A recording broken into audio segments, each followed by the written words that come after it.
You're hot, then you're cold. You're yes, then you're no. You're in, then you're out. You're up, then you're down. You're wrong when it's right. It's black and it's white. We fight, we break up. We kiss, we make up. This just in. After the closing of Breast Cancer Awareness Month, the student group BPD BFFs from Rosenthal University have united to create a Bipolar Disorder Awareness Day on campus. Today they reached out to fellow classmates by passing out pamphlets with information about the etiology, maintenance, and treatment of the disorder. Additionally, some of the students performed parodies of the song describing life of an individual with bipolar disorder. Our special today will feature information shared in their pamphlet, as well as interviews with the students and short clips of their performances. First, we asked the group's president about their group's choice of name. So, why did you choose the name of your organization to be BPD BFFs? Well, bipolar disorder is a lifelong ailment. Although there are current treatment methods, these simply curb the oscillating moods from mania to depression, but do not actually cure our disease.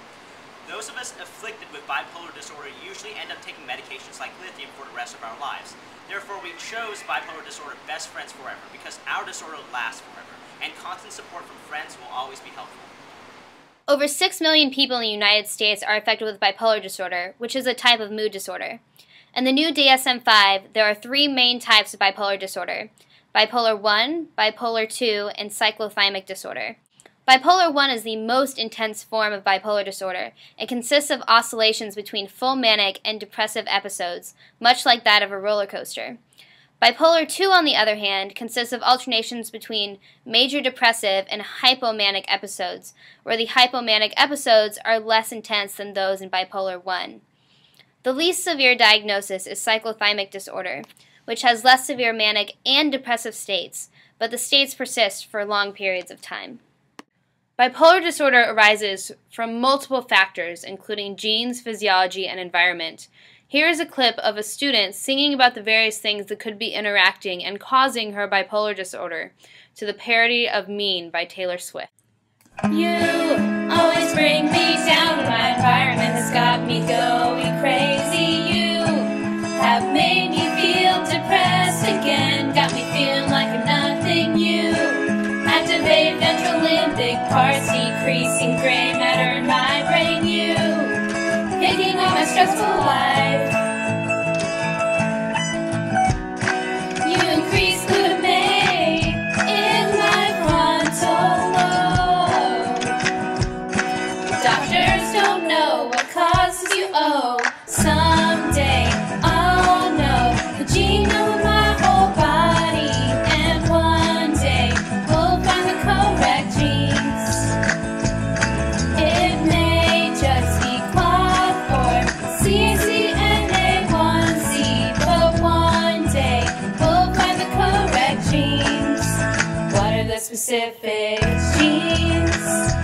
After many gene studies, scientists have concluded that there is a genetic factor to bipolar disorder, since the heritability is about 0.7, but no specific genes that contribute to all bipolar disorders have yet been discovered. Additionally, dysfunctional neurotransmitters are associated with bipolar disorder, such as norepinephrine, serotonin, and dopamine.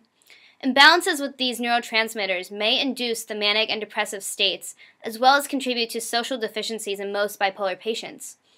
Finally, given biological predispositions to bipolar disorder, stressful life events such as divorce or death of a family member can often trigger bipolar disorder symptoms.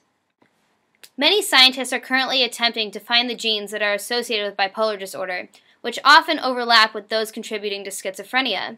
In fact, Dr. Mei Hua Hall showed that in both schizophrenia and bipolar disorder, there is a deficit in P50 sensory gates, early evoked GBR, and impaired central P3 ERPs. These discovered commonalities are leading many researchers to further investigate the similarities and differences between bipolar disorder and schizophrenia. Now we have 2 students who sang a parody of Some Nights by Fun, in which they describe what happens during their manic and depressive states. Some nights I stay up, can't seem to stop talking. Some nights I don't need much sleep. Some nights I wish life would stop raining so much. Some nights I wish I'd rested in peace. But I still wake up, though I'm disinterested. Oh Lord,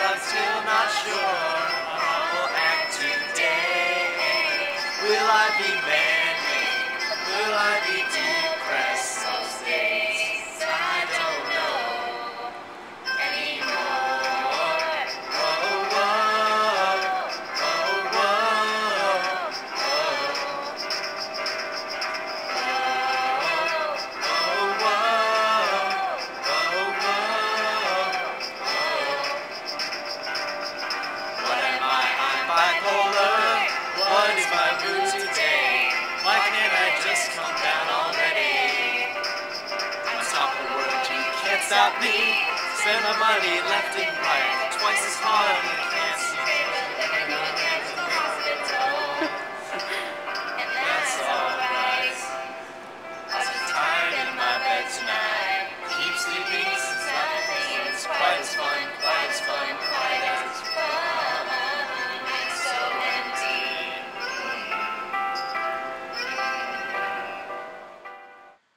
Wow, now that was a roller coaster of emotions and symptoms. Here is a chart of symptoms that occur during manic and depressive states to more clearly identify the differences. Patients with bipolar disorder sometimes have mixed states or rapid cycling. During a mixed state, extreme mannerisms from manic and depressive states occur simultaneously, whereas in rapid cycling, the individuals fluctuate from manic to depressive states much faster than usual.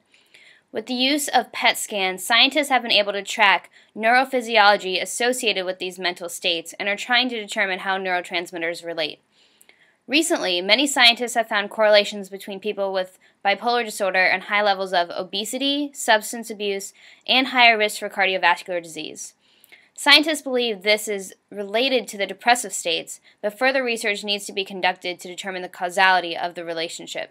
Many scientists believe that family relationships with high levels of hostility or criticism, negative affective communicative styles, or low levels of maternal warmth tend to increase the severity of symptoms for those with bipolar disorder.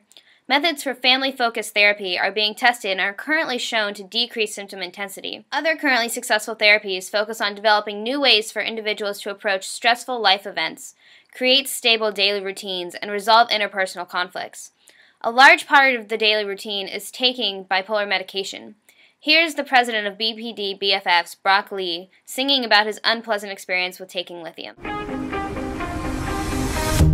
I pop them in to stabilize my moods each day. Not talking fast or saying much. I'm taking them, but now my muscles are full of pain. Confidence down, I can't get up. I'm always low on self-esteem. So thirsty, so thirsty. Maybe I can skip this pill. Be so happy, so happy. It brings me down, but I want up. I won't take lithium. It brings me down, but I want up. I won't take lithium.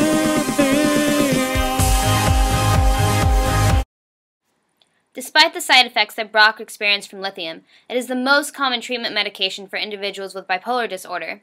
Lithium serves as a mood stabilizer and prevents manic symptoms while reducing mood fluctuations. However, other medications such as lamotrigine or valproic acid, which are both anticonvulsive medications, are also prescribed. These drugs have their own side effects as well, and recent studies have shown that valproic acid is correlated with a higher pregnancy risk for women. Antidepressants to subside the depressive states are also prescribed. However, patients should also undergo cognitive behavioral therapy in conjunction with their medications. Not only do patients receive therapy to improve handling stressful situations, therapy for medication adherence is pertinent. When patients take these medications, their mood usually remains slightly below a normal level, which causes them to miss the good times associated with their confidence and elation prior to peaking in a manic episode. This often leads to individuals not taking their medications like lithium, which is why medication compliance is an important aspect of therapy. Thank you to everyone for listening for an update about Bipolar Disorder Awareness Day, and I hope that you all have a great night.